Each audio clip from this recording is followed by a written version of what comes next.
Jack Reacher Never Go Back. Appropriately titled for a film that they probably should never go back to making another sequel to. So this film is directed by Edward Zwick and again stars Tom Cruise in a titular role of Jack Reacher, based upon the novels by Lee Child. Now you'll remember this opening sequence that you see in the trailer.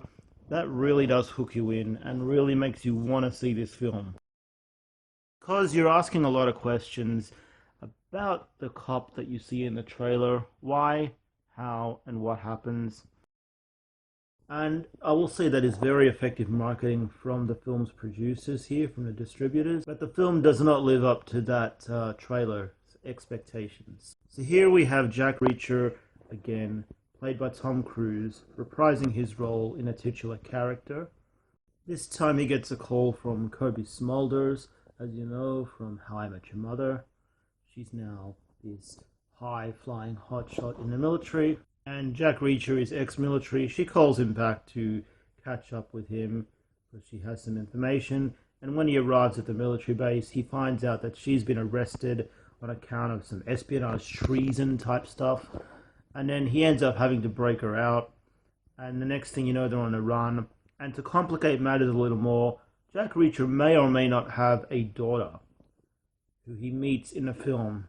And that daughter character just causes a lot more problems than she's worth. So what did I like about the film? Well, there's not really a lot to really say is amazingly mind-blowing. There was no standout action scene in this movie that made you think, oh my gosh, that was excellent, like you would have seen in films such as like Fury Road, Mad Max, for example. There was none of that here. Plot was very stock standard and it had nothing of interest that I thought really made it stand out.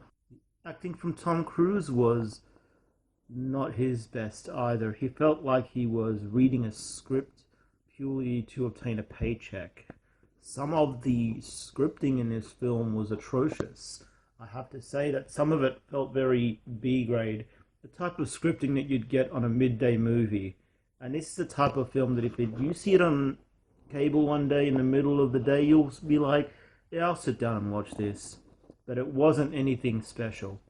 The relationship, the chemistry, I should say, between Cobie Smulders' character and Jack Reacher's character was never anything that I would write home about either. It was not really anything amazing. And that little girl, who is potentially his daughter, she didn't really seem to gel well with them either.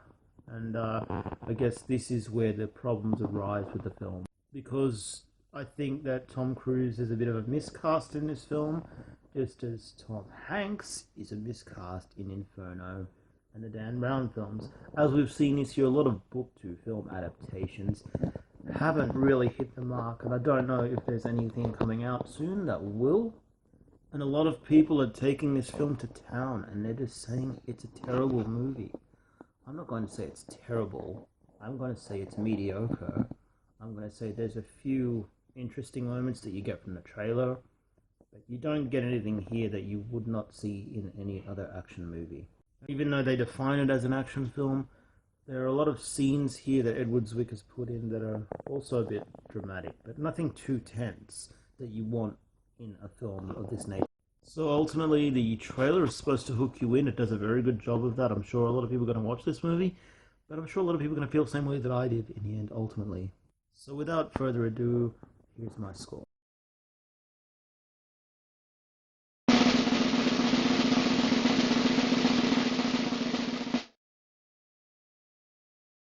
Yes, yeah, there you have it, folks. I give it a 3 out of 5. Nothing too special, but it's definitely worth your time and money if you're a fan of the series. If you're just looking for a film to see this weekend, you got Keeping Up with the Joneses and Ouija. You're probably going to be more inclined to see this film, and I'm going to say that you probably won't be left empty-handed. So with that in mind, we've got lots to talk about in the next coming few days. We have Doctor Strange. I have to see Hell or High Water in the next week as well, and Cafe Society. I hope to have some reviews for you up again soon. If you like what you see and you want to see more, please like, share, and subscribe, and I'll be back with more.